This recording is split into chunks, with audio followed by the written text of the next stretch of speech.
Thank you all for coming tonight. It is a great honor to have such a wonderful group, to have all of you with us this evening to hear from a very, very special person.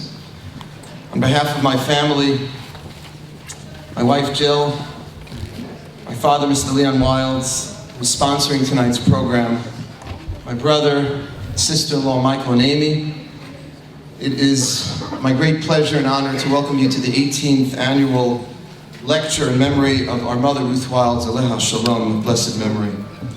This year we are honored to hear from a great Jewish leader and legal scholar, Professor Alan Dershowitz, who I want to welcome tonight, who graces us with his presence, and who I'll introduce in just a moment.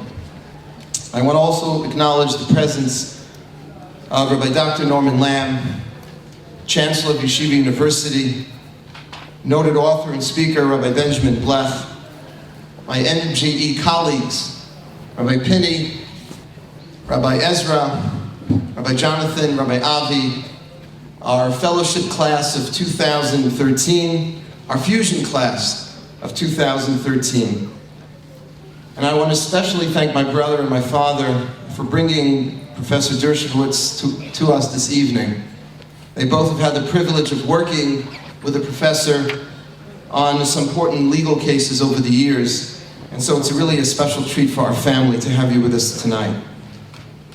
Before I introduce Professor Dershowitz, I'd like to say a brief word, as I do each year, about Pesel Abigail Bas Menachem, our mother Ruth Wilds Aleha Shalom, in whose memory MJE was established and to whom this lecture each year is dedicated.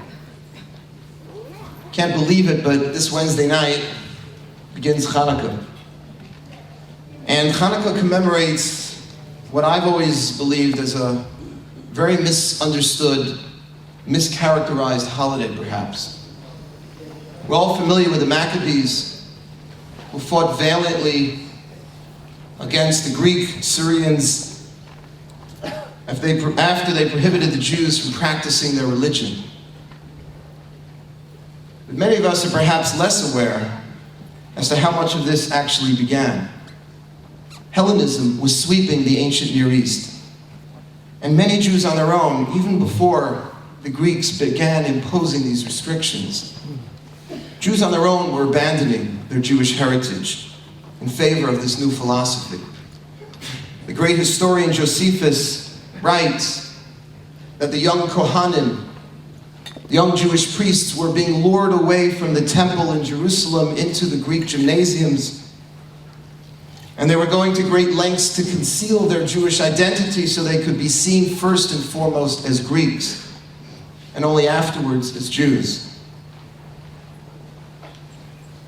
And so even before the Greeks began to impose these restrictions, we were leaving our Judaism on our own.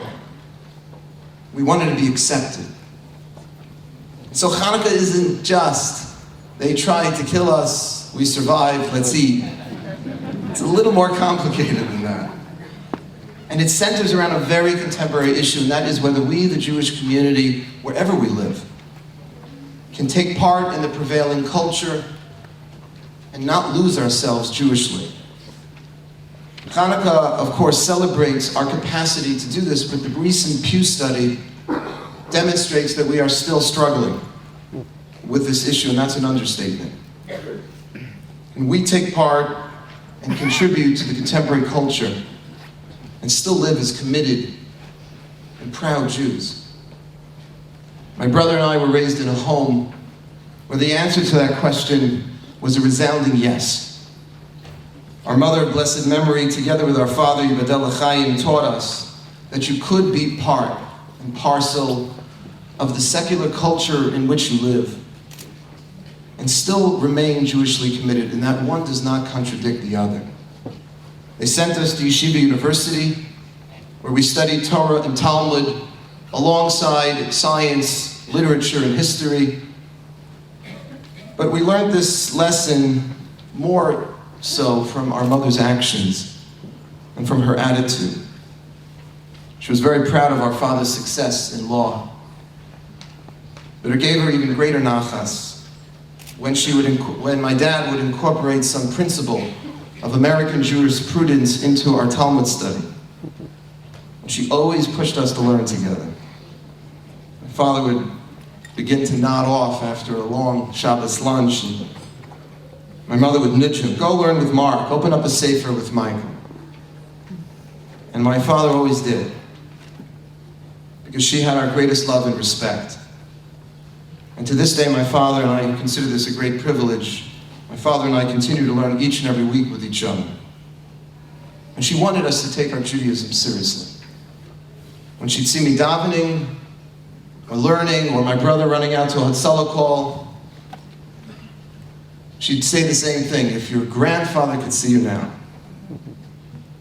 That was referring to her father, who escaped Nazi Germany and who lived out his life as a very proud and committed Jew. But at the same time, she loved all people. And she wanted us to love everyone and to make a difference even beyond the Jewish community. When we were younger, high school, got into a few altercations. I don't know if you could call them that, but we were mugged a few times in Queens, Forest Hills. It was a nice neighborhood, but I don't know. So most of us just sort of took it. My brother decided to join the auxiliary police force.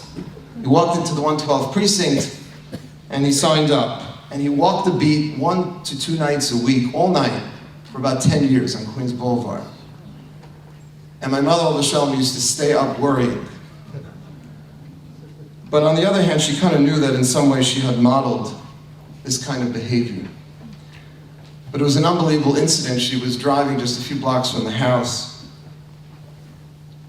and she got pulled over by a police officer for running a stop sign. And while the cop was writing her the ticket, she noticed the 112 precinct pin on the officer's lapel. So with a smile, she said, "Maybe you know my son, Michael Wilds. He works for the 112.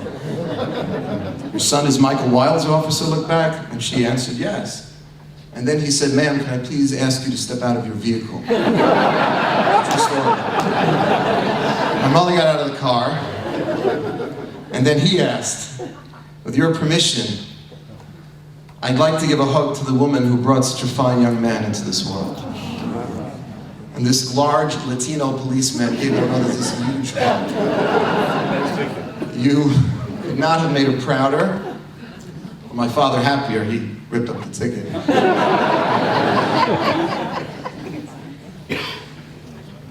She loved her Judaism, but she loved all people. And we were taught to appreciate other cultures as well. And she believed in being integrated in the outside world and at the same time Jewishly committed, and she did not see them as incompatible. In fact, she saw them as necessary in our world today. And so when we began MJE, we were almost 15 years old. It was clear that we would dedicate the organization to her memory. Because our goal is not only to re-engage the less affiliated into Jewish life. It is that. But it's also to demonstrate that being more Jewish doesn't have to mean being more isolated and removed. That we can be part of both.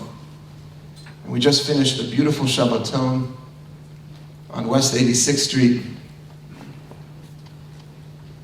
And we had close to 100 of our alumni with their children, all of whom are living this kind of life. Proud, committed Jewish lives, coming for Shabbos, and making a difference in the world today. There are individuals that are working at some of the top law firms, hospitals and schools, but they're now doing so from a much more Jewishly educated and committed place. And every year, thousands of young Jewish professionals are being introduced to this kind of Judaism through our Shabbat dinners, our weeknight classes, our retreats, our trips to Israel, and they're learning the same lesson. You can stay in the world, and you could be proudly Jewish at the same time. And that is why it is such an honor, and it is so appropriate to have Professor Alan Dershowitz with us this evening. Because few people have attained the level of respect and accomplishment in their professional lives and remained as proud of their Jewish roots as our speaker tonight. Professor Dershowitz is a Brooklyn native, graduate of Yale Law School, joined the Harvard Law School faculty at the age of 25. He has been called the nation's most important civil liberties lawyer and Israel's single most visible defender. He has published more than 1,000 articles in magazines, newspapers, journals, and blogs, such as the New York Times Magazine, Washington Post, Wall Street Journal, the Harvard Law Review, the Yale Law Journal, Haaretz. He is the author of 30 fiction and non-fiction works with a worldwide audience, including the New York Times #1 bestseller, Chutzpah, The Vanishing American Jew, The Case for Israel 1, The Case for Israel 2. Nobel laureate Elie Wiesel has said of Mr. Dershowitz, and I quote, "If there had been a few people like Alan Dershowitz during the 1930s and the 1940s, the history of European Jewry might have been very different. He is a true scholar and a very proud Jew.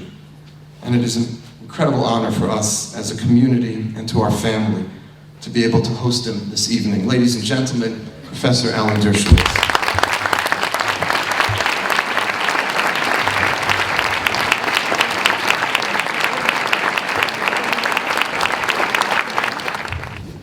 Professor Dershowitz, when he came in earlier, I said, "We're really looking forward to your speech." And he said, "Oh, I didn't prepare a speech." He preferred a more informal format. So I'm going to ask, with your permission, the professor who said I can call him Alan. I can't call you Alan. Professor Dershowitz. It's a great honor. You just turned 75, Bli Ayin Hara, 50 years at Harvard, 30 published books. Can you tell us how you got here, and what influence did your Jewish education have on you? Well, thank you. First of all, thank you so much for inviting me. It is such a great honor to be associated with the Wilds family. I go back so many years with Leon, who is one of America's great lawyers, probably America's greatest immigration lawyer, a man who almost invented the field and perfected it to a degree that has rarely been emulated. And I had the privilege many years ago, when I was a very young lawyer, nobody had ever heard of me, and Leon called me because he had a pretty important case. He was representing a young singer named John Lennon, who was about to be deported to England for some phony marijuana charge, and he asked me to help prepare the legal memoranda that would explain that the justification for his deportation wasn't particularly solid in the law. And I worked very closely with him. My fee in the case was supposed to be a signed record of the White Album. And John Lennon, in fact, signed a copy of the White Album to me, and it disappeared. Now, finally, I have both Wilds brothers under oath.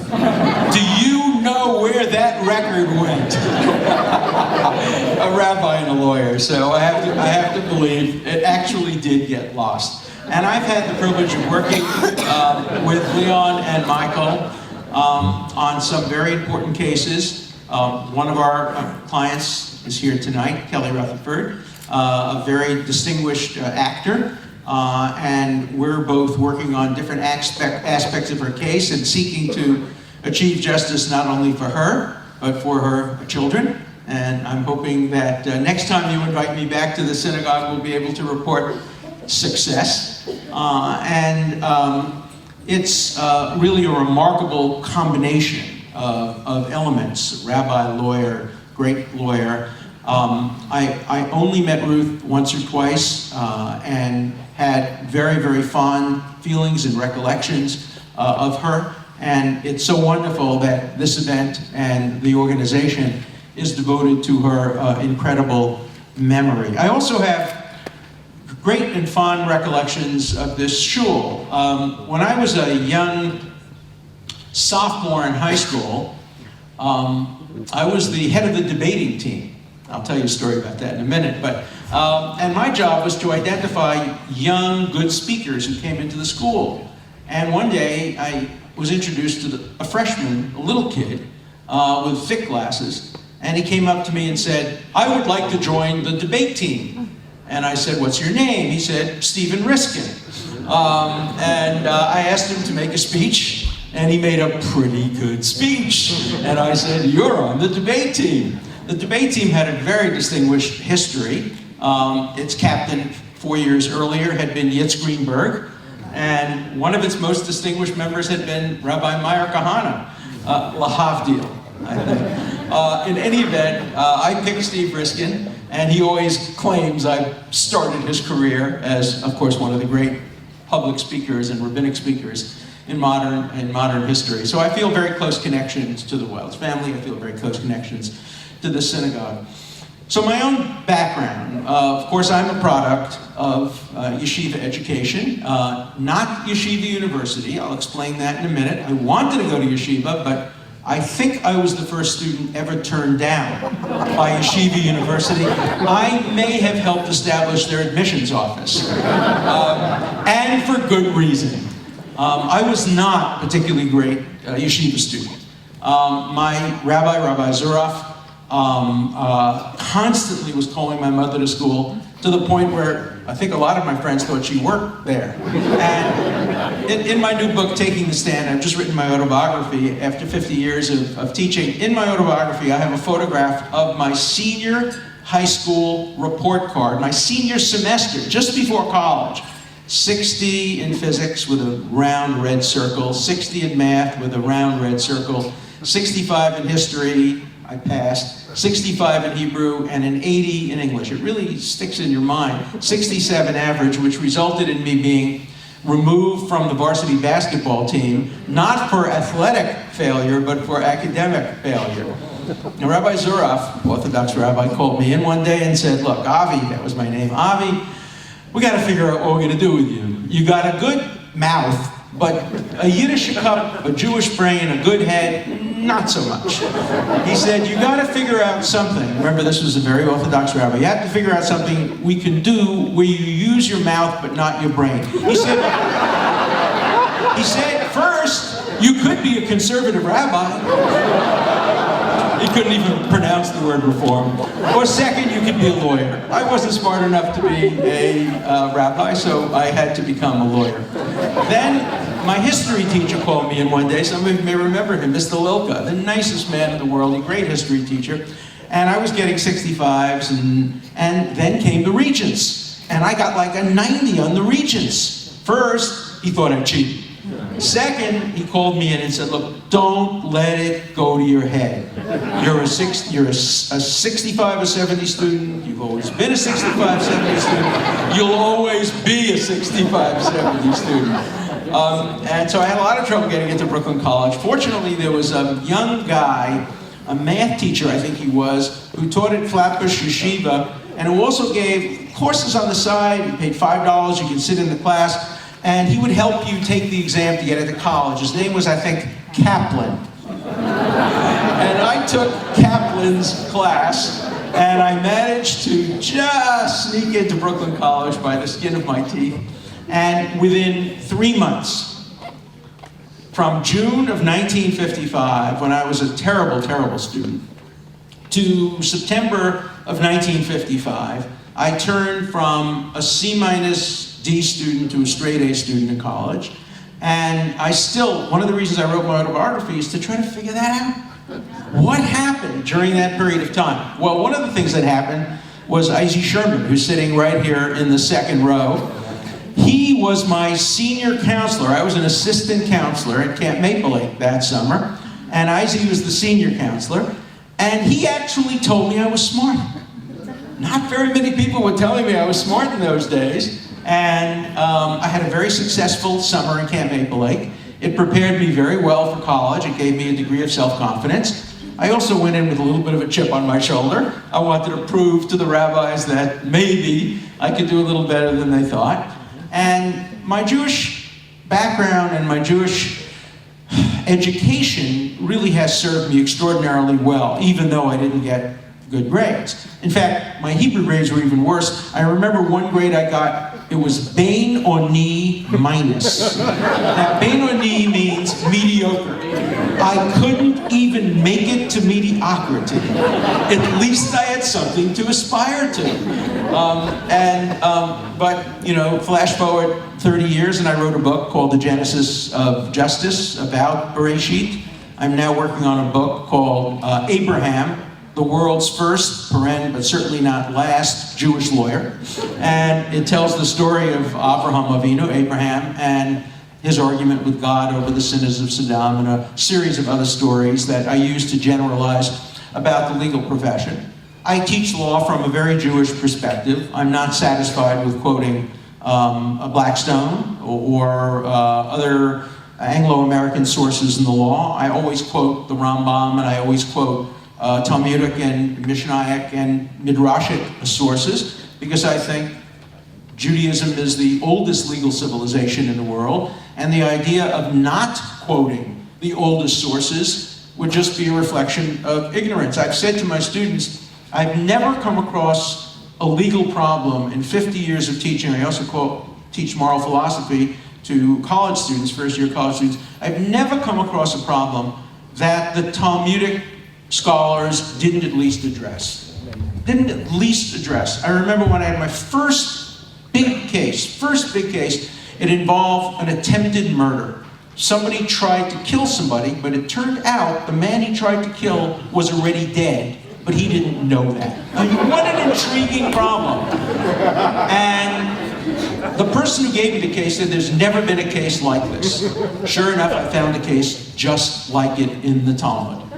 A man tried to kill somebody, but his throat had already been slit.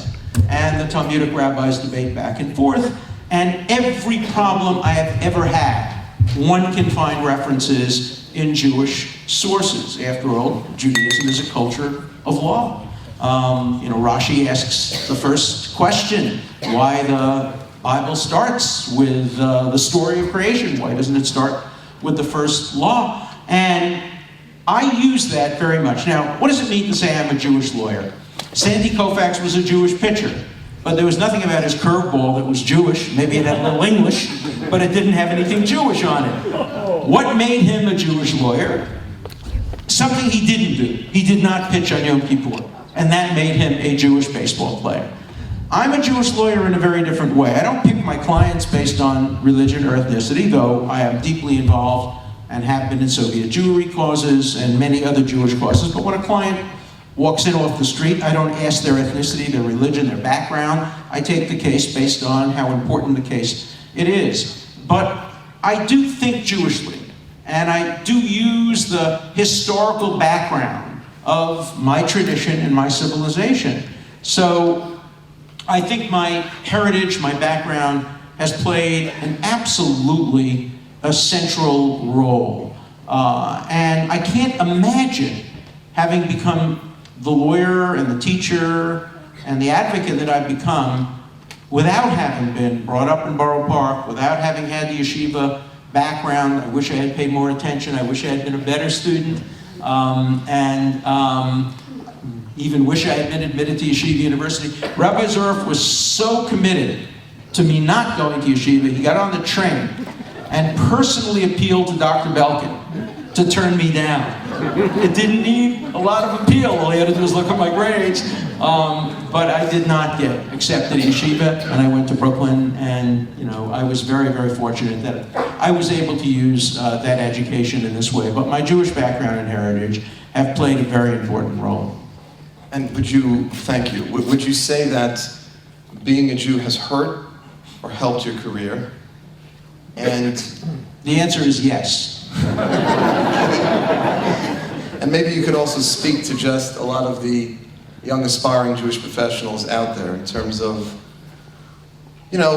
not or yes wearing our Judaism on our sleeve, showing up to an interview, sharing with them that perhaps you might have to leave a bit early on a Friday during the winter.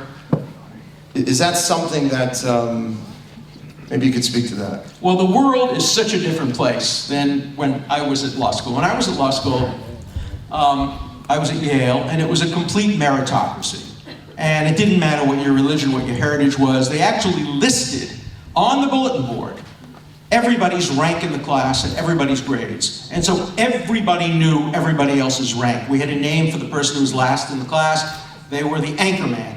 In those days, it was all men. And I was fortunate. I was first in my class at Yale Law School. And then when it came to trying to get a job for the first summer, I applied to 32 Wall Street firms, and I got turned down by every one of the 32 Wall Street firms. I then applied again after my third year. At that time, I was editor-in-chief of the Yale Law Journal. I was first in my class, and I had already gotten an offer of a clerkship at a very high level. So, you'd think I'd be a desirable hire for a law firm. Again, this time 31 out of 32, the 32nd law firm had a new antitrust head named Robert Bix, who was a Taft on one side, but unbeknownst to the firm, a Jew on the other side. And he actually offered me a job. I didn't take it, but in those days, if you were an Eastern European Jew with an obvious Jewish name, you just weren't getting job offers. So I got a job offer also from another firm named Paul, Weiss, Rifkin, Wharton, and Garrison. Now, in those days, there were really three kinds of firms. There were the completely waspy firms, Cravath, Swain and Moore, Sullivan and Cromwell. They just wouldn't hire. If your name was Lehman and you could bring in, the Lehman business, okay, they'd hire you. If your name was Dershowitz from Borough Park, not so much. So there was the all wasp firms. Then there were the all Jewish firms. K. Scholler, Fearman, Hayes, and Handler, Struck, Levan. Even they were broken down. Struck, Levan was mostly German Jews. K. Scholler was more Eastern European Jews. And then they were all called the mixed firms. Paul, Weiss, Rifkin, Wharton, and Garrison. They weren't mixed firms. They were Jewish firms with one or two non-Jews. And so I got a job for $100 a week, I still have the letter, from Paul, Weiss, Rifkin, Wharton, and Garrison. And then I went in I had got the job offer, but then they said, when you're in New York, come and see Simon Rifkin. Simon Rifkin, head of the chairman of the board of the Jewish Theological Seminary, very active in the Jewish community, very prominent. He says, so, Mr. Dershowitz, I see you're going to work for me this summer. I wanted to do litigation. He was the head of litigation. I said, yeah. He said, but I noticed that it said you didn't want to work on Saturday. And I said, no, it's not a matter of didn't want to work on Saturday. It's that I'm Shabbat, I'm Sabbath observant, Shomer Shabbat. He said, oh, I was not aware of that. We can't have that in this firm. You have to be available for me 7 days a week. He said, I will help you get a job at another firm, K. Scholler, but we can't have you in our firm. If you insist on maintaining the offer, because I had the letter, we'll let you stay on for the summer, but you have no future with this firm. So, of course, I went over to K. Scholler and worked for them for the summer. Flash forward a few years when Justice Goldberg then retired from the Supreme Court in the UN and became a partner in Paul Weiss. The first thing he did, I told him the story, the first thing he did is he went into Simon Rifkin and said, is that story true? Rifkin said, yes, we can't have people here who don't work 7 days a week. And Goldberg said, then you can't have me. I'm not going to participate in a firm that discriminates based on religion. And you're just going to have to understand that Orthodox Jews must have the same rights as anybody else. And they changed their policy. And now, of course, there's a minion at Paul Weiss, there's a kosher kitchen, the senior partner in Sullivan and Cromwell is an Orthodox Jew. Everything has changed dramatically. That's the good news. The good news also extends to college campuses, where being a Jew is not a problem. Today, the single largest ethnic group, if you count Jews as an ethnic group, white Anglo-Saxon Protestants as an ethnic group, African Americans as an ethnic group, Latinos as an ethnic group, the single largest ethnic group at Harvard are Jews.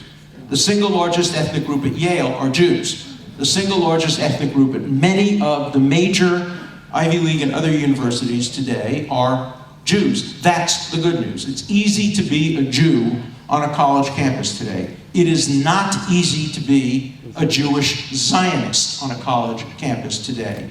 If you're overtly supportive of Israel, and let that be known it will hurt you in your career. It will hurt you in your grades in some classes. It will hurt you in recommendations. It will hurt you in your ability to get a job. And the real heroes of this problem are the Jewish kids on college campuses who fight back, who understand that they may get hurt, but who stand up and who contradict teachers in class. And let me tell you a story about one of my students named Joel Pollack. He wanted to take a course at Harvard Law School called the Israel-Palestine Conflict. It was taught by a man named Duncan Kennedy. Duncan Kennedy's a contracts professor. Doesn't know a thing about the Middle East, has never been in the Middle East, but he's a hard left radical. And of course, if you're a hard left radical, you have to teach a course on the Palestine-Israel conflict, and you have to teach it based on your opinion, not your knowledge, and you have to teach it from a very biased point of view. Look, who do you think teaches it at MIT? Noam Chomsky, a linguist, is teaching the course. He doesn't know anything about the Middle East, but he teaches the course because he has opinions on it. So, by the way, I don't teach a course on the Middle East conflict because I've only written 5 books on the subject, and I don't regard myself as an expert. I regard myself as an advocate, and I don't believe in using the classroom to indoctrinate or propagandize students. But Joel Pollack went up to the professor and said, I want to take your class, but I see the syllabus is completely biased and presents only one-sided anti-Israel propaganda. Don't you think you ought to include some of the following? And he gave him a list. Books and articles that present a different perspective. And Kennedy said, no, I'm not interested in that. It's my class. I'll teach it the way I want. And Joel walked right up to him and said, no, you won't. We live in the age of the internet. I am going to put an alternative curriculum on a website, and I'm going to urge students to read the articles that I put on the website after they've read your articles so they can get both sides of the issue. The teacher said, well, I can't stop you from doing that. By the end of the semester, more students were reading Joel Pollack's articles than were reading the professor's articles. And more people were believing that he was presenting a much fairer, less one-sided perspective. So students could fight back. I don't know what he got in the course. He might have gotten a terrible grade for all I know. Let me tell you who the villains are. The villains are not the Noam Chomskys and the Norman Finkelsteins. The villains are not the Gilad Atzmons, the hateful anti-Israel people. The villains are the pro-Israel professors on Columbia's campus, on NYU's campus, on Princeton's campus, on Yale's campus. The pro-Israel professors who don't have the courage of their convictions to speak out. I have no problem if an anti-Israel professor speaks out. That's his or her prerogative. But if you're a pro-Israel professor, you support an Israeli perspective, even if it's somewhat critical, and don't have the courage. You don't need courage if you're a professor with tenure. Tenure is supposed to be a reason for not needing courage. And I have to tell you, after 50 years of teaching, I have never met a less courageous group of characters than tenured professors at major universities. They are scared of their own shadows. Tenure doesn't work. It may work on the hard left. It doesn't work for the pro-Israel faculty. They're afraid that their student ratings will go down. They're afraid that they'll be less popular. They're afraid they won't get invited to do this or that. And it really, really is a shame. And the students try to press some of these professors. Every time I speak at a college, and I speak all over, why do I speak all over? I speak all over because you can't get professors to speak. I get calls every year from Columbia. There's been an anti-Israel professor, Chomsky's coming. Speak. I said, why don't you ask a Columbia professor? None of them will speak. I said, but what about so-and-so? He's pro-Israel. Yeah, but he won't speak. What about so-and-so? She's pro-Israel. She won't speak. So they call on me to speak. So I come down and I speak. The next day I get a phone call from one of these pro-Israel professors. It happens all the time. In a whisper. Thank you so much. Thank you, Alan, for speaking up. Well, why won't you speak up? Well, you know, either I'm an expert, and that means I don't want to have my expertise tarnished by advocacy, or I'm not an expert, and therefore I'm not qualified to speak about it. If everybody who's either an expert or a non-expert won't speak, who's left? And, you know, these are not people who are not experts on abortion speak up on that. People who are not experts on gay rights speak up on that. People who are not experts on the Middle East conflict certainly speak up on the other side. But to try to get a pro-Israel professor to open up his or her mouth has become impossible. The students put pressure on these teachers to speak, but they still won't do it. And that puts the students in a terrible position, that they have to fight these battles all by themselves. And when you do speak up, you do get in trouble. Look what happened to Larry Summers. Larry Summers spoke up in support of Israel. He said that singling out Israel, just Israel, for unique condemnation in a world where so many nations deserve more condemnation, is anti-Semitic in effect, if not in intent. And that contributed mightily to his losing his job, to the point where there was a cartoon in the Boston Globe that showed Larry Summers on hands and knees pleading for his job back, saying, no, you misunderstood. I didn't say women are not capable of becoming top of the profession in math. What I't said is Israel is the worst human rights country in the world. Now can I have my job back? And, that was a very apt cartoon. Professors get evaluated by the students. You can read them online. I'm a very popular professor. I get 500 applicants for 15 places in my class. I still get complaints from a guy in Washington who tried twice to get into my course on legal ethics, and both times he was turned down by the computer. It wasn't my fault, President Obama. I wish I had taken you into the class, but sorry, I didn't. But I'm making the point only to say I'm a popular professor, but 10% of the students every year in the evaluations who disapprove of my views on Israel give me 0 rankings in every subject. So, for example, among the 5 things you ranked on are you boring or interesting? Well, you can say a lot of negative things about me, but boring's not one of them. But I will get a 0 on the boring scale from students who don't like my views on Israel. Also, accessibility outside the classroom. My wife and I have a policy of inviting every single student in our class to our home for dinner, and I have lunch with every single student in my seminar in groups of 5 or 6. And yet I'll get 0s in accessibility outside the classroom from this group of students. Now, it doesn't hurt me, but imagine if you're a young assistant professor, or you're even a senior professor who wants to go elsewhere, or wants to get admitted to the American Academy of Arts and Sciences, or wants to become, more prestigious in the profession. That becomes very difficult. I'm working this weekend with my dear friends Zolly and Katie Eisenstadt, who are here tonight, friends from Borough Park. Their daughter-in-law is a history professor, and she's this weekend at an association of history professors in Washington, where they are trying to pass a resolution calling for the boycotting of all Israeli universities and an academic boycott against only Jewish Israeli professors. It excludes Arab, Muslim, Israeli professors, only Jewish Israeli professors. And I wrote a long letter in response that was circulated to the entire historical group, and I said, look, as historians, I challenge you.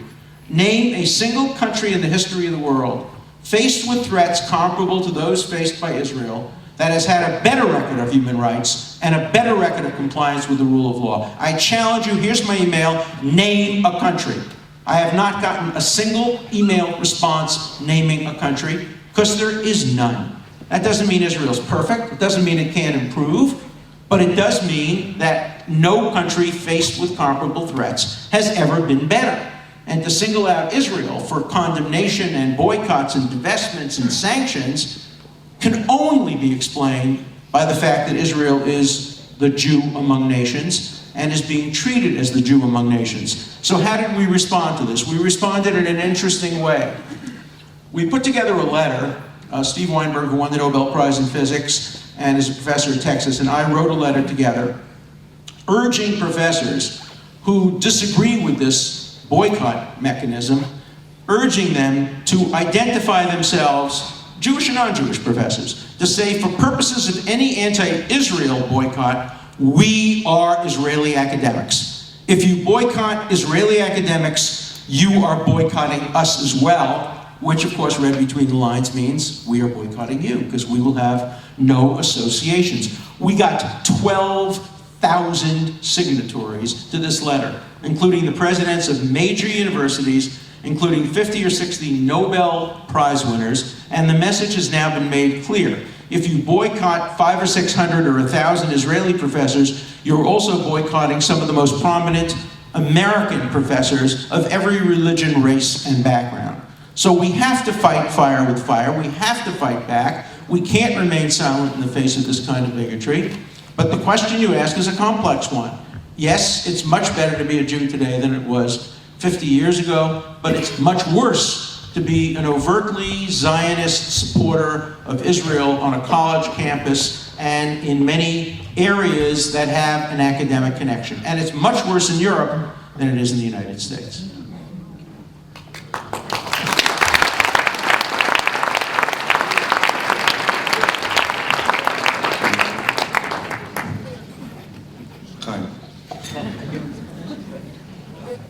What would you say is the, just really focused on more of an external threat, even though we're a little a part of that too perhaps, but what would you say is the most serious internal threat within the Jewish community today?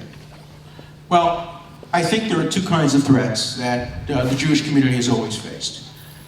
External threats to its very survival. From the very beginning of history, there have been attempts to destroy us, obviously. Pogroms, inquisitions, obviously the Shoah was the culmination of all these threats. There have always been external threats, and there have always been internal threats. And there's a wonderful story I tell in my book, The Vanishing American Jew, about the first Lubavitcher rabbi.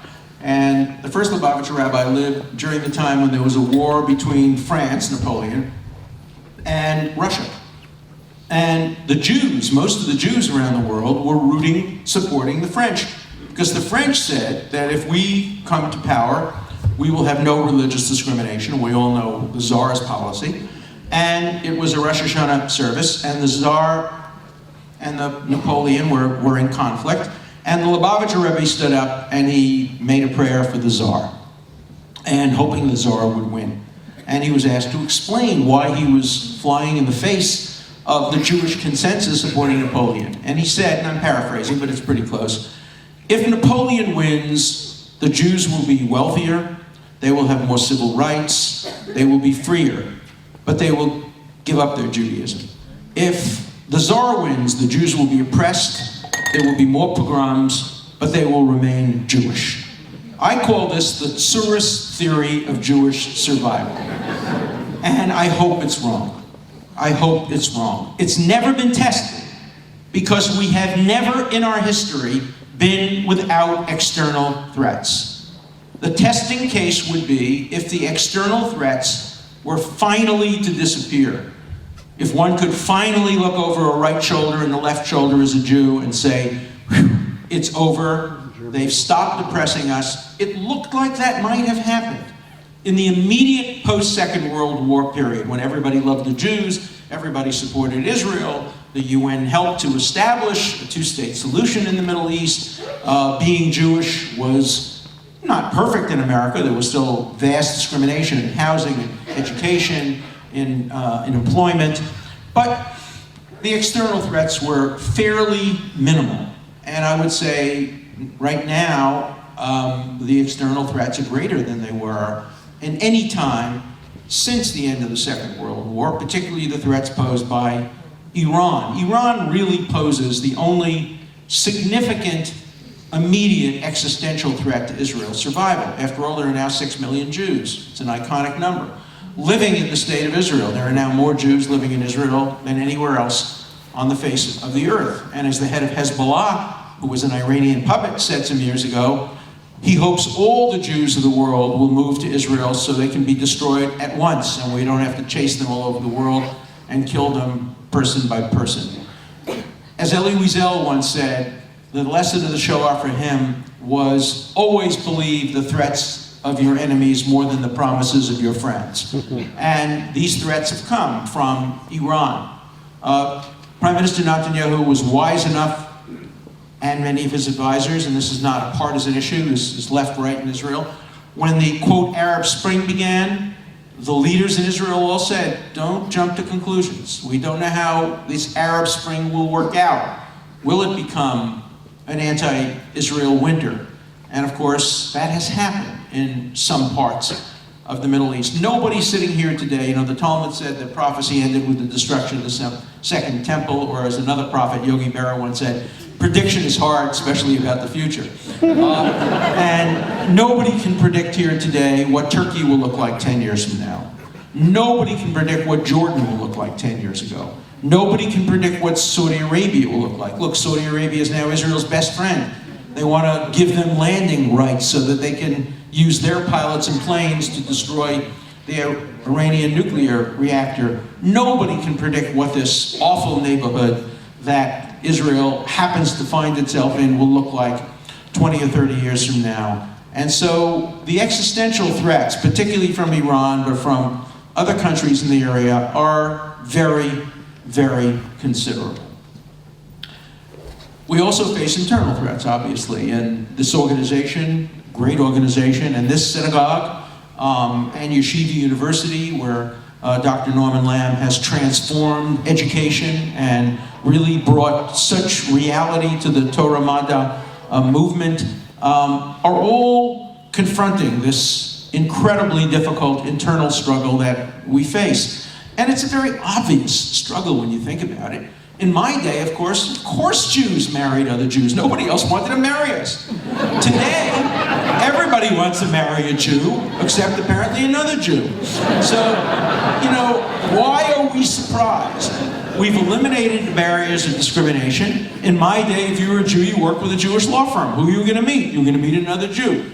You work for a Jewish banking firm. Who are you going to meet? You're going to meet another Jew. And marriage is often a function of propinquity. Who you meet, who you are with. When I was growing up, nobody would imagine applying to Harvard College or Yale College. You couldn't do that. In fact, when I first went to Yale, I saw the sign, Urim v'Tumim, and I mentioned it to a friend. He said, oh yeah, that's Yale's motto. If you can read it, you can't go here. So, of course you weren't going to marry a non-Jew, because you're never going to meet a non-Jew, and if you did, they would often look down at you. You were somebody on the social scale lower than they were. That has all changed. People fall in love, and guilt and guilt aren't going to change that.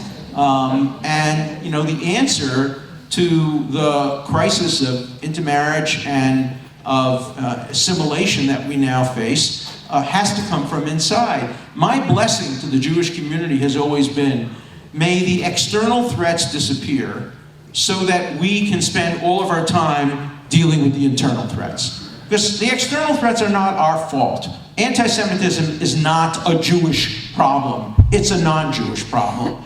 Anti-Semites are the problem, not the Jews. And pogroms are not the problem. We didn't cause the pogroms. We didn't cause the Holocaust. We didn't cause the hatred toward Israel that exists in the world today.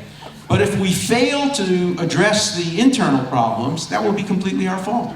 It's our responsibility. Who else?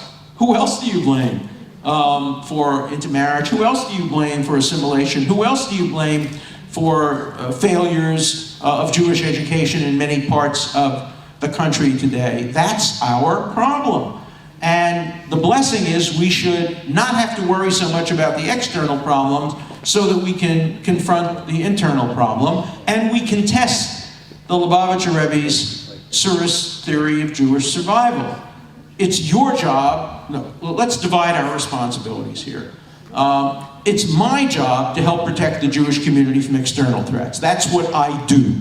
I petition, I go to Washington, I scream and I yell, I write op-eds. My job is to try to protect the Jewish community in Israel from external threats. It's your job to protect from the internal threats. That's not my area of expertise, that's your area of expertise. So we have a division of labor in many respects. And since I reject, I hope we all reject, the Surah's theory of Jewish survival, we don't want to see increasing anti-Semitism or anti-Israel or attacks on Jews as a way of keeping the Jews together. We want to have our kosher cake and eat it too.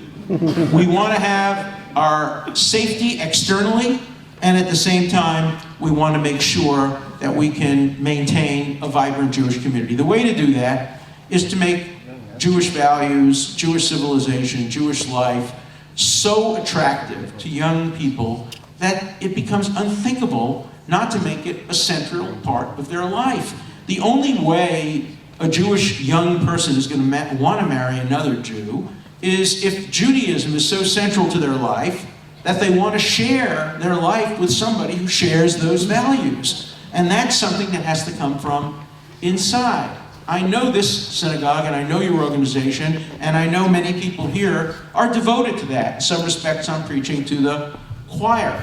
It's not that way within some elements of the Jewish community.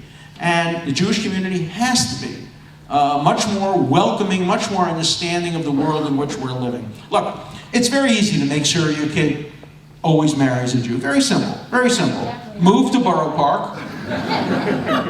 Very simple to make sure your son or daughter always marries a Jew. It's very simple. Move to Borough Park, become a chassid, don't teach your children English, teach them only Yiddish, give them no education, keep them within the community, and you'll have a 99% rate of compliance. That's very simple. There's another easy way to do it. Make aliyah, go to Israel. Your child will almost certainly marry a Jew, probably be an atheist, probably be somebody who hates the Jewish community, probably somebody who curses rabbis, but it'll be a Jew, because that's all you're going to meet in Israel. Those are the two easy alternatives. We don't accept those alternatives. We want our kids to go to Princeton. We want our kids to get jobs at Morgan Stanley. We want our kids to work at Apple and Google. And inevitably, they're going to meet people of every conceivable background. So the old system doesn't work. The system of isolation doesn't work. The system of guilt doesn't work. The system of guilt doesn't work. It has to be love. It has to be making Judaism a religion and a culture of joy, not oi. And when I grew up Orthodox in Borough Park, there was one word that rang in my ear. My grandmother's definition of Judaism could be defined with one word: maturnished. Maturnished. That word rang more loudly. I knew everything that was maturnished. Maturnished is the Yiddish word for it is forbidden. You can't do it. Maturnished. Maturnished. And marrying a non-Jew was the big M. The biggest maturnished of all. So that way doesn't work. We also have to think much more seriously about who is a Jew, how to be more welcoming, how to make sure conversion into Judaism is realistic and possible, and the old traditions of making it so impossible to convert through Orthodoxy has to be changed. But look what happens when people like Avi Weiss try to deal with that in an understanding way. Rabbi Weiss is now apparently on a blacklist by some of the chief rabbis in Israel, who don't think he's Orthodox enough to be able to certify who is a Jew. Why are they making it even harder? It's hard enough under realistic interpretations of halakha. The idea of making it even harder and not accepting what is the inevitable effect of universalization and making our children more amenable to the outside world and trying to really have Torah and Madah together. We have to be much more realistic. But I don't want to do a cop-out answer here, but I really do believe very strongly that it's my responsibility and the responsibility of Erwin Cutler, the responsibility of Elie Wiesel, the responsibility of so many of us who fight every day against the external threats that Jews face. That's our job. That's our responsibility. That's the Jewish community's responsibility. That's AIPAC's responsibility. But the responsibility of how to make Judaism more acceptable to young Jews is largely your responsibility, and you're doing a great job.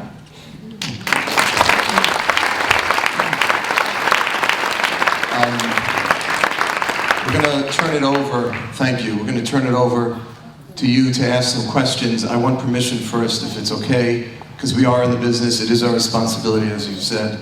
I'd love to be able to borrow the joy, not the oi. But you have to attribute it to, I got it, I think, from Joseph Talishkin. Okay. So I have to give credit where credit is due. I wish I had thought of it first. The Tsuris theory I thought of, but oi joy comes from Joe Talishkin. Everything is open, from OJ to Klaus von Bülow. We wanted everybody to feel comfortable this evening. Can I tell just one funny OJ story from my book? Okay. So it's about 96, 97, and Prime Minister Benjamin Netanyahu gets elected for the first time. And I've known BB since he's 23 years old, when he was a student at MIT. My wife and my daughter and I were spending a semester in Israel. So he invited us to his office, Erev Shabbat, Friday night, when everything closes down in Israel. And we take pictures, and it's very nice, and we schmooze. And then he says, Alan, will you excuse me, please, Carolyn and Ella? I need to talk to Alan alone. This is very, very confidential. And he says, I'm taking you into my little inner office where we have the best security, high tech, nobody can overhear us. I thought he was going to ask me about Israel security. He puts his arm around me and says, so, Alan, did OJ do it? I said, Mr. Prime Minister, does Israel have nuclear weapons? He said, you know I can't tell you that. I said,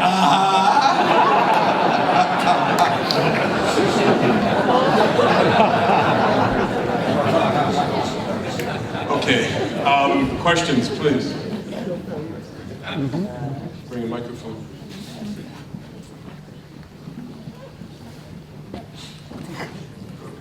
Thank you, Professor Dershowitz, for speaking to us, and also thank you for your book, The Case for Israel. That really, I think for me anyway, helped me get through college. I went to Colorado College, and for September 11th, they brought Hanukkah Shwari to commemorate the occasion, so thank you for that.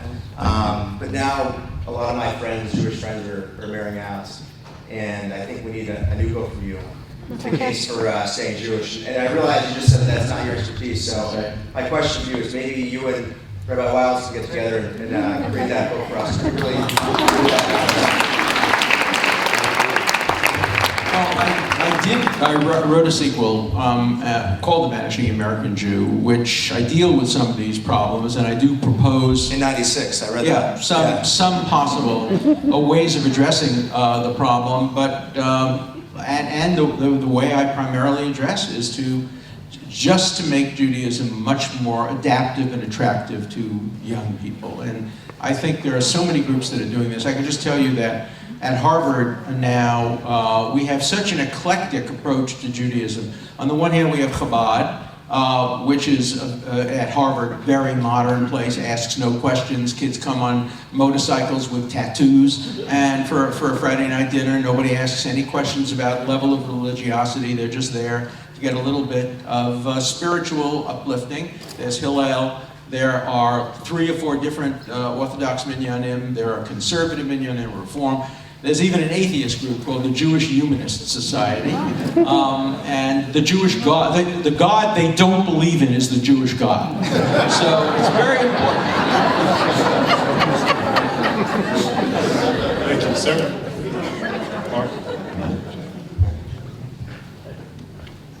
Thank you very much, Professor Dershowitz. 2 quick questions. First, I don't recall when I was at the law school if there was any classes on Torah and Talmud, but when I started studying Torah and Talmud 5 or 6 years ago, I was shocked to discover it's not just don't eat shrimp, don't eat pork, don't drive on Shabbos, it's a complete civil code, a complete criminal code. Is there, 2 quick questions, are there anything at the law school now, and if not, should there be, about, from a religious, legal standpoint, Torah and Talmud? And the second question, which I have to ask you, is can we get a few thoughts from you on the current Snowden NSA matter? Okay, sure. First of all, let me answer about Harvard. We have many, many courses on the law and Talmud. We have a Grus professorship, which is filled every year with a Talmudic scholar, often from Israel, sometimes from Cardozo Law School. We had Suzanne Stone one year. We've had various people, as I said, from Israel. We had Menachem Elon, who taught a course on Mishpat Ivri, Hebrew law. I taught a course many, many years ago with Shlomo Sternberg on law and Talmud, comparing how the Talmud and the law use probabilities in mathematical material. I also taught a course called The Scriptural Sources of Justice, where my star student was Samantha Power, who cut class frequently to go to the former Yugoslavia and write about genocide. But she was a great student, and those courses attract students of every religious background. And so we do have quite a number of classes. They're not taught from a religious perspective, obviously. They're taught from an academic perspective. As far as the Snowden is concerned, I'll just give you a very brief answer because it's not the subject of tonight's talk. There are 2 levels. First of all, I represent Julian Assange, so I'm not without bias in this regard. And there are two levels. On the one hand, but I'm not speaking for Assange, he doesn't agree with this analysis at all.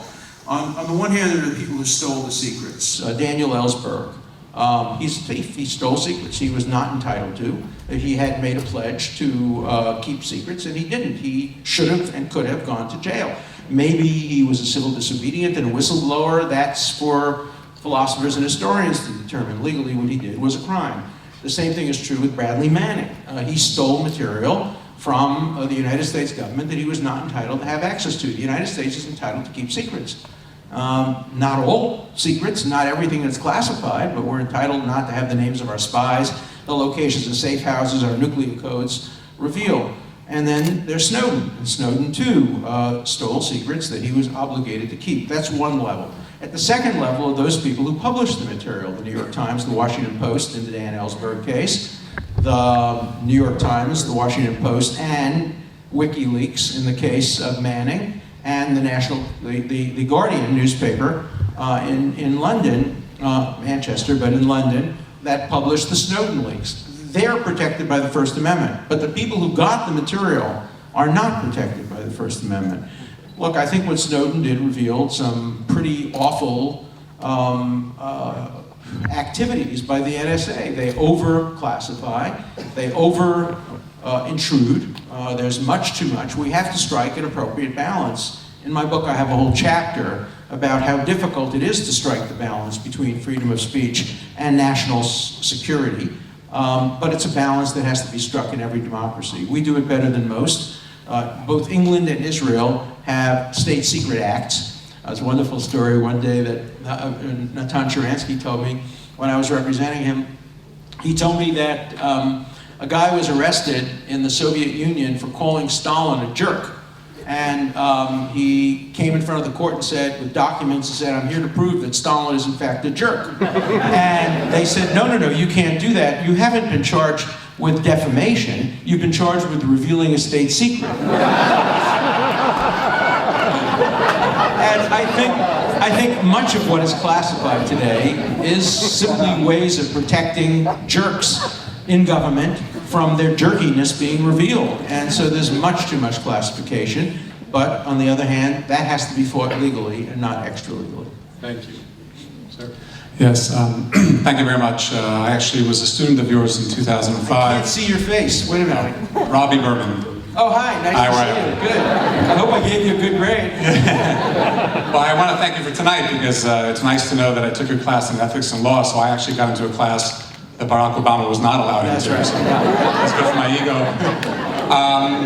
There are many people that you represent that many people think are guilty and they criticize you, such as OJ. People think he's guilty and they criticize you for representing him. But there are people that you haven't represented, so I wanted to know what your bright lines were for defending somebody. Well, first of all, most of the people I represent in criminal cases are probably guilty. Thank God for that. Would anybody want to live in a country where the majority of people charged with crime are innocent? That might be China, Iran. In America, certainly 80–90% of people who are charged with crime are guilty. By the time they come to me, they've been convicted already because I'm an appellate lawyer, so probably a large percentage of my clients have been guilty. The sinners of Saddam were guilty too, and Abraham pointed his finger to God and said, "Chalila lacha hashofet kol haaretz lo yaseh mishpat." How far, the Bible translates that as "far be it from you," but any of you who know Hebrew know Chalila doesn't mean "far be it." It means it would be profane of you, unkosher of you, a really horrible phrase to direct at a God if you were to sweep away the guilty along with the innocent. And Abraham doesn't ask him just to free the guilty, but he asks him to spare the innocent on behalf of the guilty. And you all know the argument, gets him down to 10 and then goes back to his place. I'm inspired by that story. For me, the way to make sure that we keep our system where only or mostly the guilty are prosecuted is for zealous, vigorous lawyers to defend people whether they're guilty or innocent. So I have several criteria in taking cases. Guilt or innocence is not one of them. I do not take cases of people who are going to be in a position to continue to commit ongoing crimes. People who are in the criminal professions. I don't represent mafiosi, I don't represent professional drug dealers, I don't represent pimps, I don't represent terrorists, though I'm asked often. Just this week, I was called by the uncle and father of the underwear bomber to review his case and to examine it to see if there were any miscarriages of justice. I was recently called by former Prime Minister Musharraf of Pakistan to review his case. He's being charged with murder. I did represent the president of the Ukraine, Kuchma, and won an acquittal for him in his case. My grandmother would be so, I don't know, ambivalent. I'm representing the president of the Ukraine, which still has on its $5 bill, by the way, a picture of Khmelnytsky, the man who massacred 100,000 Jews. And I was asked by Mubarak and the Mubarak family to represent them, and also by the family of the Libyan dictators, Gaddafi, to represent them. They just like Jewish lawyers somehow. I didn't let him sleep in that. All right, there's a big difference. I wouldn't shake their hands, but I would represent them. You know, I feel like a doctor or a priest. A priest will give a confession to somebody who they believe is guilty, and a doctor will perform surgery on somebody who has done terrible things. My job is to defend the guilty and the innocent alike with the rules that I've set out. I've been very fortunate. I've never had a client who I've had 37 homicide cases, and I've won more than 30 of them using mostly science. And I've never had somebody commit a murder after I've gotten them acquitted. I'll tell you, I told before, we had a little session before, I told them a funny story. I'll repeat the story here. This sounds like the beginning of a really bad joke, but Anatoly Sharansky, Václav Havel, Mikhail Gorbachev, and Alan Dershowitz walk into an elevator. It's absolutely true. It happened in the Inbal Hotel in Jerusalem in 2008 at Israel's 60th anniversary. We were all there to speak.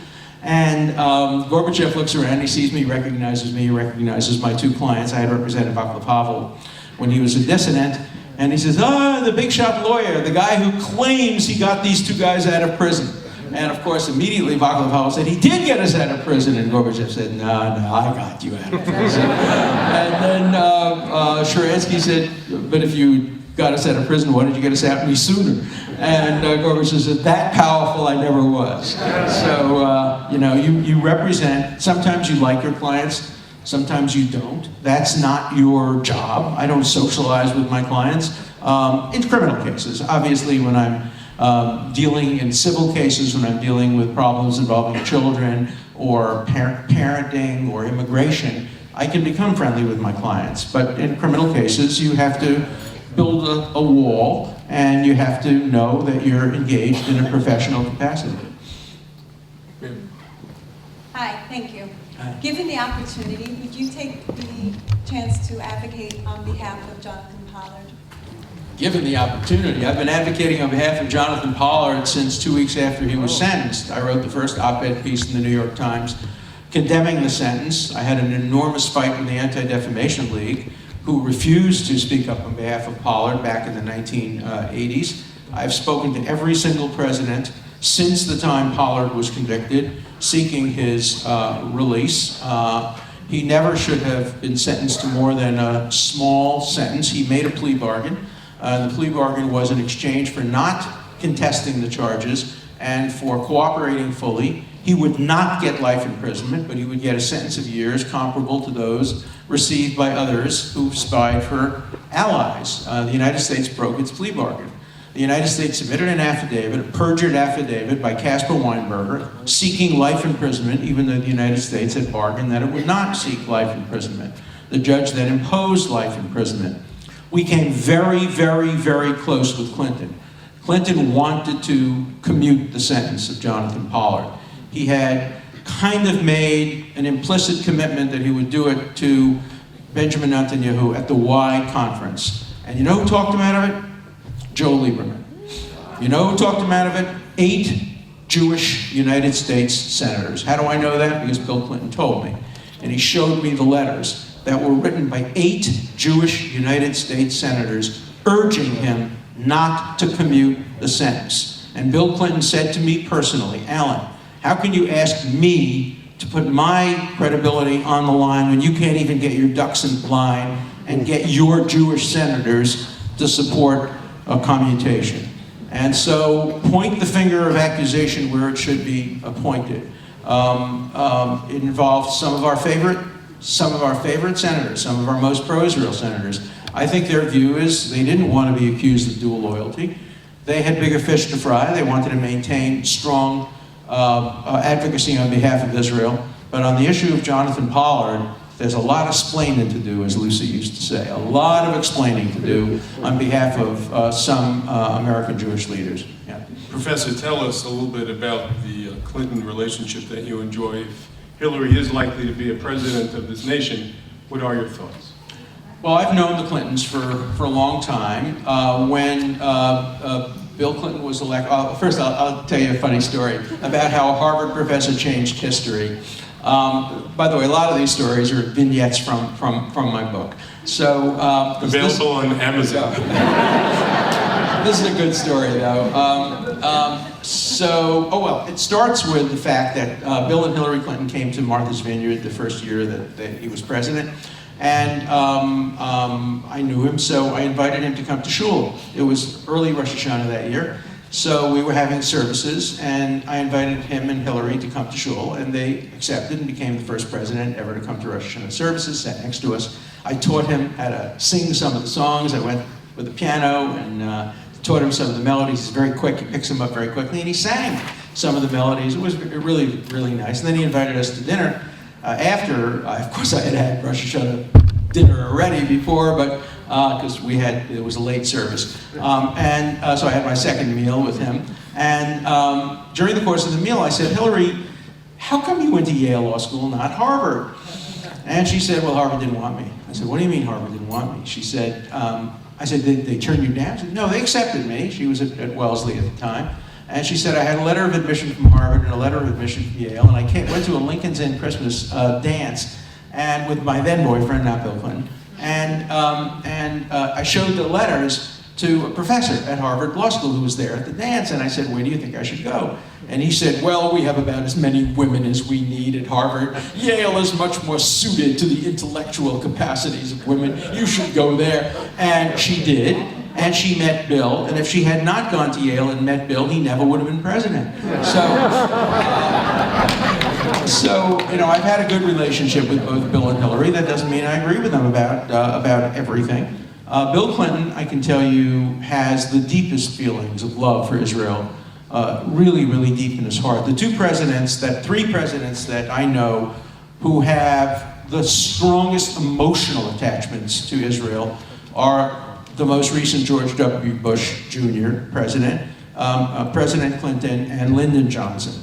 Lyndon Johnson had incredible love for Israel and for the Jewish people. Very, very underrated, and not too many people know how much he admired Israel and what he did to help Israel to develop its nuclear program and other kinds of defenses. He really was much, much better on Israel than his predecessor was, and the people who succeeded him were. And I think Hillary Clinton represents a somewhat different generation on the Israel thing. I think she's supportive of Israel. She was a good United States Senator. I'm not taking any positions on any future candidates, and this wouldn't be the time to do that. But I think Hillary Clinton, Bill Clinton are pro-Israel. Every American president has been in conflict with Israel about issues. There's never been a presidency which has been a completely smooth sailing, even Lyndon Johnson. I remember once having a conversation with Bill Clinton in which he said, it's so hard to deal with Israel.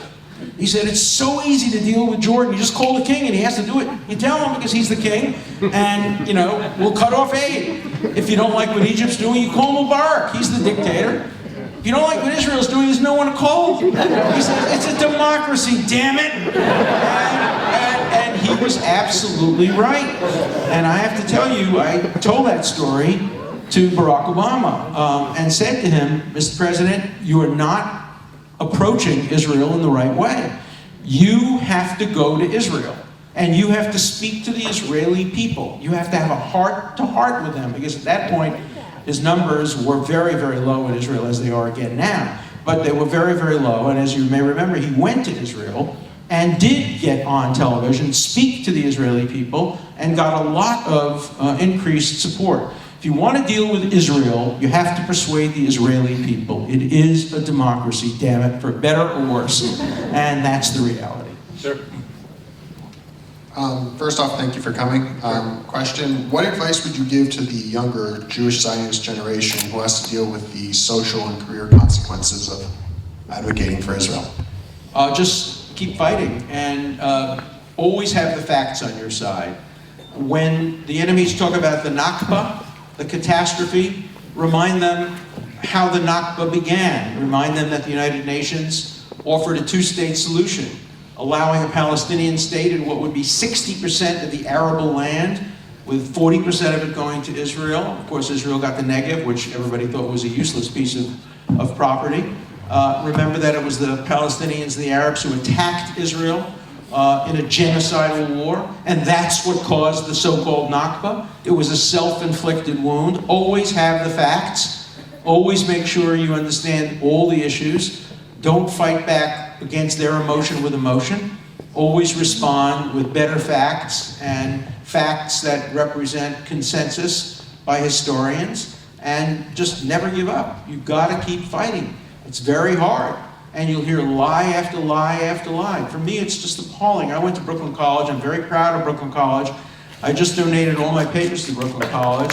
On the other hand, Brooklyn College Political Science Department has now twice sponsored very anti-Israel events. That's the political science department sponsoring these events. Departments shouldn't be sponsoring controversial events like this. The political science department has never invited me to speak about Israel, even though, I'm certainly among their more distinguished alum, and they invite only anti-Israel speakers. The same thing has been true with other departments at the university as well. And so I have spoken to President Gould of Brooklyn College, and other alumni have let her know our views. I'm not against speakers speaking from every point of view. Brooklyn College shouldn't be censoring, but it shouldn't be endorsing. And departmental endorsement sends a terrible message to the students. It sends a message to the students that this department takes a position on the Israel-Palestinian conflict, and it's a position that if you oppose might affect your future in the department. That's not the right message to send. Sir. Professor Dershowitz, you just mentioned this awful story of 8 Jewish senators undermining. There's no mystery about Jews being our own worst enemy. You spoke earlier about J Street and what it's doing to Israel. What is our response? How does outreach work? How does outreach get involved in terms of the response to Jewish undermining of ourselves? It's a very, very important question. J Street is a perfect example. J Street speaks out of two sides of its mouth. When it wants to recruit students on college campuses, it pretends to be a moderate organization that simply opposes Israel's policy on settlements. It often will quote people like me who have been critical of some of Israel's policy on the settlements. And if J Street had just limited itself to criticizing some of Israeli policies, I would have no problem.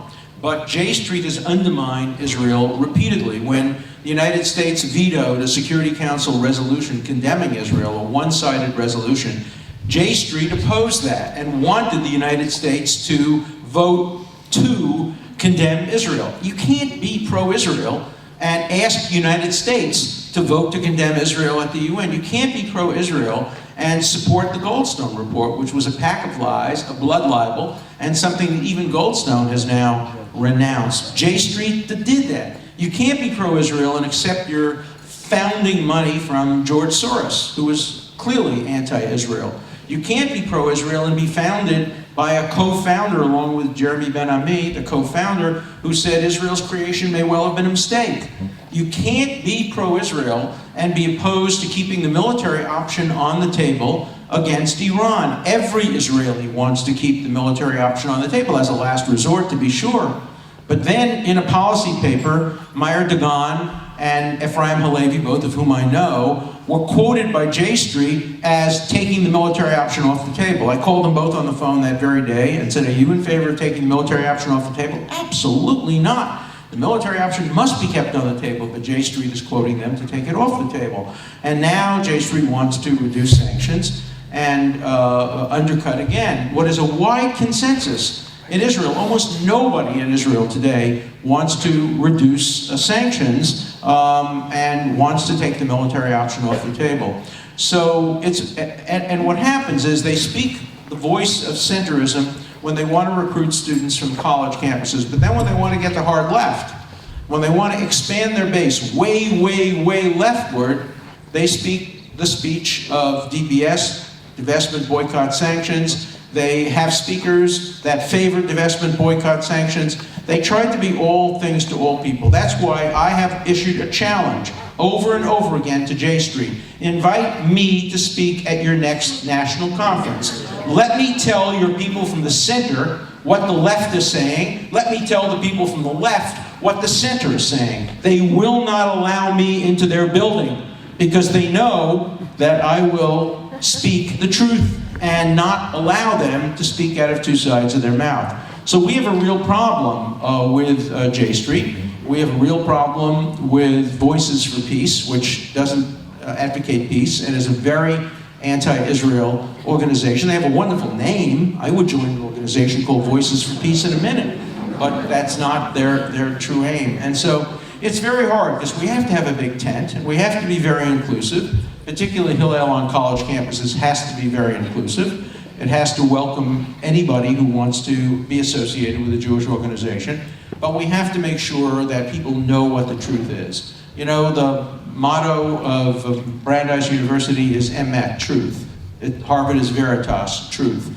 That's our answer. We always have to have the truth on our side, and we have to have credibility. Last question. Hi, my name is Ori. Thank you for speaking today. In speaking about, these organizations on campus, I attended school at UCSD and, was arguing against Students for Justice in Palestine and Muslim student associations that were popping up. And it was interesting to see how these students would use, I would say, fallacious arguments to trap you into a moral thinking pathway to kind of get you into their camp. I know that you also teach a moral philosophy class, and I was wondering, in comparing a secular approach to morality to the Jewish approach to morality, where do you find resonance, where do you find dissonance, and how do you bridge the two? Well, Judaism is a civilization, and civilizations have a wide variety of voices. I always get suspicious when somebody says, the Jewish approach is. There is no Jewish approach to liberalism versus conservatism. There is no Jewish approach to being a Republican or a Democrat. There is no Jewish approach to a wide range of broad issues. There are Jewish approaches. There are many voices. There have always been conservative voices within the Jewish community. There have always been liberal voices. Unfortunately, there have also been radical voices and extremely right-wing voices. We are a multifaceted civilization. The old joke, 2 Jews, 3 opinions. 6 Israelis, 12 newspapers. Don't expect and there to be consensus. And people are wrong when they say criticism of Israeli policies is anti-Semitism. It's not. If criticism of Israeli policies, of the policies of the current Israeli government, were anti-Semitism, then of course the greatest concentration of anti-Semites in the world would be in Tel Aviv. The Haaretz would be regarded as an anti-Semitic newspaper. It's not, and Tel Aviv represents a wide diversity of viewpoints. So there shouldn't be any surprise there. There are, however, points of Jewish consensus. One of the reasons that I think my book, The Case for Israel, had some positive impact is I tried to make the 80% case. I try to make the case that stays away from those areas that Jews are divided about.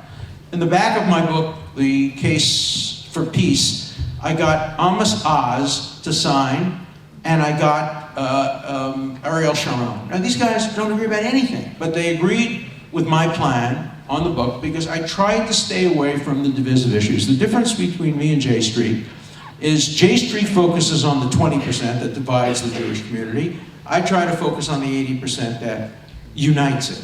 Now, in a private conversation, I'll tell you about my disagreements with current Israeli government policies. And there are some that are substantial. But the point of view is to try to present a concerted effort. Before we were talking, I was reminded by one of my friends out there about the last time Jews were together on an issue. The last time, and that was the Soviet Jewry movement. We stood together in the Soviet Jewry movement as one. It was the most successful human rights movement in modern history. We managed to rescue over 1 million Jews from a fate that was so horrible. I went to the Soviet Union so many times as the result of requests by Joseph Lookstein and you know, the various modern Orthodox movements here, Mel Stein and others who sent me and Telford Taylor and others to the Soviet Union. We stood together as one. There weren't really dissenting groups within the Soviet Jewry movement. It was very important. Let me mention one other point about Soviet Jewry that maybe you hadn't thought of. People complain all the time on college campuses that Israel has now moved somewhat to the right politically. And a new book by Ari Shavet makes that point, other new books make that point. Nobody asks the question why. It's true, Israel has moved somewhat to the right. And there are two fundamental reasons why. Number one, Arafat's rejection of the Camp David peace plan in 2000 and 2001, which was the most generous peace plan ever proposed by a victorious country to end an occupation. That's why I always refer to Yasser Arafat's death as his untimely death. If he had only died 4 years earlier, we might have had peace and the acceptance of the Camp David Accords. And the second reason why Israel has moved to the right, and I had this debate with Peter Beinart recently. Peter Beinart started by saying, Alan, I admire you so much. You did so much work for Soviet Jewry. I grew up on Soviet Jewry. That was the greatest movement. But why do you support Israel, a country that's turned to the right? And I said, Peter, do you not understand the contradiction of what you're saying? The reason Israel has turned to the right is because we brought 1 million Soviet Jews into Israel. And Soviet Jews are very anti-communist and very anti-left. They have lived under the oppression of the left. So what do you want us to do, Peter? You want us to send them back to Russia? What do you want us to do? You want to deny them the right to vote? Israel is a democracy. And when you bring 1 million people in who have different views from your own, those views will change Israeli policies. So my answer is, Peter, go to Israel. Talk to the Russians. Persuade them of your point of view. Turn them into left-wing Beinartians. But don't complain about Israel's policies because they are a function of Israeli democracy, which is a function of Zionism, which is a function of bringing Soviet Jews from outside into Israel, making Aliyah. It's complicated. It's nuanced. And my great fear is the debate over the Middle East today lacks nuance. It lacks it on the left, it lacks it on the right, it even lacks it on the center. Nuance is our friend. Facts are our friend. We have the right on our side. We are mostly on the side of justice. And if we only can get the case presented more effectively, more articulately, more honestly, I believe more people will come and support our views. So, with great thanks to the Wilds family and to this wonderful synagogue and to all of you who are coming here tonight, I want to leave on a note of optimism. I see young people out here today. You're all anxious to do the right thing. It's not so easy to determine exactly what the right thing is all the time. But the quest for the right thing is more important than the answer. The quest is there. We all want to do the right thing. May you all go from strength to strength. Thank you very much. Everybody, a moment, please. Please be seated. A moment. Thank you. Ladies and gentlemen, it's been 18 years since our dear mother passed. I want to thank the distinguished rabbis and family friends and new clients, our co-clients. We'll work on the other issue. For coming here this evening. A modern-day Joseph just spoke to us. The biblical viceroy that we read in the Torah today known for his scholarship, his vision, his advocacy, and his stewardship, principles that were the stock and trade of the household that my brother and I grew up in, making it strikingly easy for a gentleman like me to run for mayor, thank you for your check, by the way, at the time successfully, and to now be a professor of law for 3 years at Cardozo, following my father's 33 years. Renaissance men, Leon Wilds, Alan Dershowitz. The stock of Abraham, as George Washington wrote to that infant Jewish community in Rhode Island, in Newport.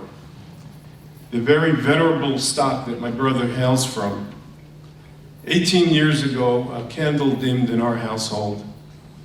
The beautiful warmth and love of that expansive table, that news from strangers, the generosity of the public spirit was patently part of our profession, and our wives, thank God, have hailed that call too.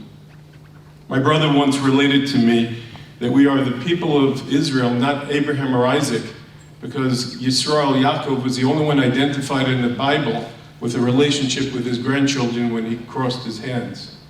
You only have to spend a few minutes with one of the 8 grandchildren of my parents to know that that DNA transferred itself and that they have done their job. Have we done our job? I regard my brother extraordinarily because I think the truest legacy of our mother is the bond that we have with each other.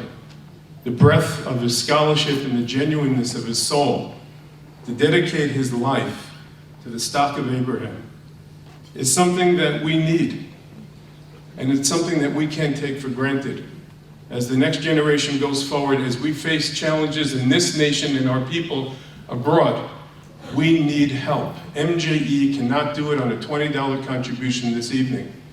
And if you want to multiply this gentleman and to make sure that this room is exponential, then come back and support and do everything that you can. Last year's speaker, Rabbi Sachs, we had the privilege of getting him a visa to come and teach here. You seem to have a citizenship, so he can't be a client. Spoke with such eloquence, and we have 18 years